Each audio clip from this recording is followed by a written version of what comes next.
El chayote es un fruto espinoso, jugoso, de color verde claro, con sabor delicado. Por extensión, chayote y sus derivados, chayotear, chayotero. Se emplea para nombrar un tipo especial de corrupción en el ámbito periodístico. A lo largo del periodismo en México, una de las prácticas más cuestionadas y conocidas es la de recibir chayotes o embutes por quienes ejercen el oficio, lo que implica un soborno para consignar informaciones favorables para quien desembolse el recurso. La práctica de chayotear a quien se pueda y deje es una actividad frecuente hasta nuestros días, pese a que los actores políticos la nieguen al momento de cuestionárseles al respecto. Para quienes están relacionados con el periodismo, tal vez la frase un medio o reportero es chayotero o recibe chayote es un término entendible. Sin embargo, para la mayoría de las personas no involucradas en esa área, resulta un poco confuso saber qué quiere decir exactamente. La respuesta es fácil. Embute o chayote es igual a soborno, por lo que un periodista o medio, chayotero o que recibe chayote, es alguien que se prostituye periodísticamente y recibe dinero o favores a cambio de hablar bien de una persona o medio o usar su poder de comunicación para desprestigiar a alguien. El chayote puede ser recibido de alguna persona o empresa poderosa, aunque es común que el soborno lo dé el propio gobierno. Existen varias teorías acerca del origen de la expresión. Una de ellas dice que se le denomina chayote porque es espinoso pero alimenta. Otra dice que durante la época de Gustavo Díaz Ordaz, este mandaba llamar cada 15 días o cada mes a los dueños y editores de los periódicos de mayor circulación, así como a los periodistas más reconocidos, para que pasaran a Los Pinos a recibir un jugoso bono. Esto por seguir hablando bien de él, callar cosas que no le convenía o desprestigiar a sus oponentes. Según los testigos de la época, dentro de Los Pinos había un enorme árbol de chayotes que daba cientos de estas verduras. Caían del árbol por montones y eran tantos que para no desperdiciarlos cuando los periodistas iban por su soborno, también se les obsequiaban varias bolsas de chayotes. Así, los comunicadores salían con su dinero, sus deliciosos chayotes, y fue así como nació dicha expresión. Existe también la leyenda de que la expresión deriva de que hace muchos años el presidente en turno entregaba el pago en la residencia oficial de Los Pinos por manos de una señora llamada Rosario. Si el pago era considerable, se decía que recibían un chayote. Si era mediano, entonces era un chayo. Y si era muy pequeño, chayito. Pero cuando los atendía el presidente en persona, dicen que lo que recibían era un rosario de bendiciones. Y así, como esas versiones, hay muchas más. No hay chayote bueno ni chayote malo. Todo dinero público destinado a los medios para hablar bien del gobierno, del color o partido que sea, se considera inmoral. A raíz del triunfo de Andrés Manuel, comenzó a correr el rumor de que el gobierno había acabado con el chayo. Dicen que dentro del medio periodístico mexicano surgió inquietud. El portal SDP Noticias, por ejemplo, escribió: por lo pronto muchos periodistas entraron en pánico cuando anunciaron oficialmente la muerte del chayo. Sudaron frío, se imaginaron buscando trabajo, llamando a sus contactos para que no los eliminen de las nóminas gubernamentales. En fin, la zozobra reinó por unos días entre el gremio de informadores.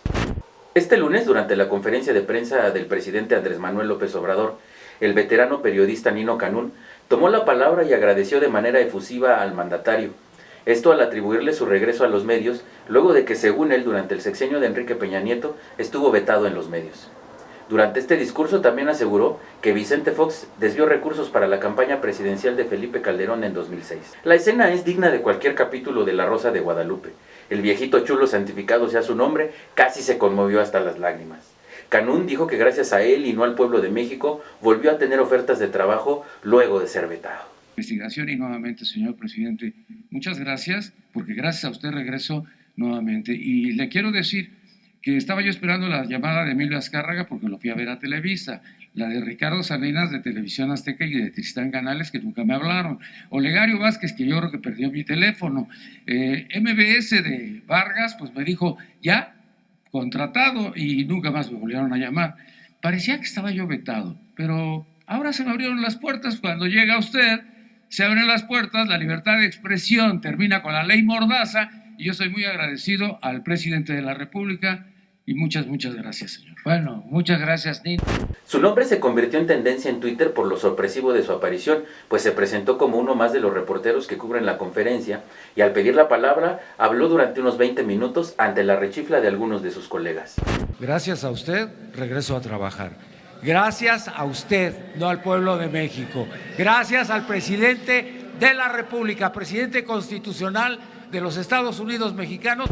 Aunque desde hace tiempo no trabajaba en radio o televisión, Canún sigue activo gracias a su canal en YouTube, en donde publica material con frecuencia, tocando temas políticos, claro. Cabe señalar que previo a su aparición espontánea en el show mañanero, es evidente su inclinación partidista. Uno de sus videos más recientes se titula "Con AMLO nos irá a toda madre". ¿De verdad creen que nos vamos a tragar el cuento de que su aparición durante la conferencia mañanera fue improvisada? Ahora bien, el proyecto de presupuesto de egresos 2019 no reduce el monto asignado a comunicación social y el gobierno no justificó bajo qué plano o estrategia basó el presupuesto. El gobierno contempla un presupuesto a comunicación social de 4.258 millones de pesos. En contraste, el año pasado el presupuesto aprobado a ese rubro fue de 3.278 millones de pesos. Recordemos que durante la campaña presidencial, López Obrador anunció que como parte de las medidas de austeridad se impulsaría una reducción del 50% en la publicidad gubernamental. Se han denunciado con sobrada razón los excesos cometidos en las pasadas administraciones, ya que el gobierno llegó a rebasar los montos aprobados por la Cámara en material de publicidad oficial. La ausencia de una regulación adecuada en el gasto de publicidad oficial permite que los sobreejercicios sigan ocurriendo sin control y a discreción de las autoridades encargadas de aprobar los presupuestos. La austeridad anunciada por el presidente no será efectiva si el proyecto de egresos no fija topes presupuestarios para la modificación del gasto en materia de comunicación social. Los poco más de 4.200 millones de pesos presupuestados por el gobierno federal para este fin, sería mejor desde mi particular punto de vista que se los destinen a la educación pública superior, por ejemplo. El gasto en publicidad planeado por el presidente es un ahorro respecto al gobierno anterior, sí, pero una cantidad mucho mayor en relación a los gobiernos de Fox y Calderón. En las democracias más desarrolladas, los gobiernos tienen prohibido el gasto en publicidad para estar en los medios. Los impuestos de los contribuyentes se invierten en obras y servicios en beneficio de la sociedad. La publicidad del gobierno no representa ningún beneficio para la ciudadanía y sí le perjudica en la medida que esos recursos no se destinan a la obra y el servicio público. El presidente López puede, a pesar de lo que ya ha dicho, dejar de gastar dinero de las arcas públicas para comprar publicidad. Ese sí sería un ahorro considerable que puede destinarse a programas sociales. Ahora, él tiene la mayoría en ambas cámaras, por lo que en este momento el partido del presidente puede enviar al Congreso una iniciativa de ley que prohíba para los distintos poderes del Estado y niveles de gobierno la compra de publicidad. Tiene los votos para aprobarla. Ese sí sería un cambio con profundas y favorables consecuencias para la democracia, la política y el periodismo. Cambiaría de manera profunda y para siempre la actual relación entre los medios y el poder. La compra de publicidad por el gobierno distorsiona esa relación. Se establece, aunque no se quiera, un círculo vicioso donde siempre pierde la libertad de expresión. El que paga manda. De acuerdo a la evidencia, podemos afirmar que en los países donde la ley prohíbe a los gobiernos comprar publicidad, se eleva la calidad de la política, de la información y del discurso que la acompaña. Y esa evidencia señala también que crece de manera significativa la calidad del periodismo que se hace por parte de los medios y los periodistas. Sin publicidad pagada gana la democracia, el gobierno, el periodismo y sobre todo la ciudadanía. El chayote, pues, viene desde esferas altas buscando un beneficio principalmente al gobierno en turno. Es por esto, mis estimados feligreses morenistas, que quienes criticamos al viejito chulo, en su mayoría lo hacemos por convicción y no porque nos paguen. Tratamos de hacer más evidentes los errores del gobierno para que la ciudadanía no acepte abusos y autoritarismo. Y tampoco significa que apoyemos la corrupción y abusos de administraciones anteriores. Simplemente que Andrés Manuel prometió ser diferente y hasta hoy es claro que no nada más es más de lo mismo, sino pinta para ser peor. Y así pues, bienvenido señor Nino Canún, de nuevo al campo de batalla de los medios de comunicación. Hay una ley de la física que aplica para la política.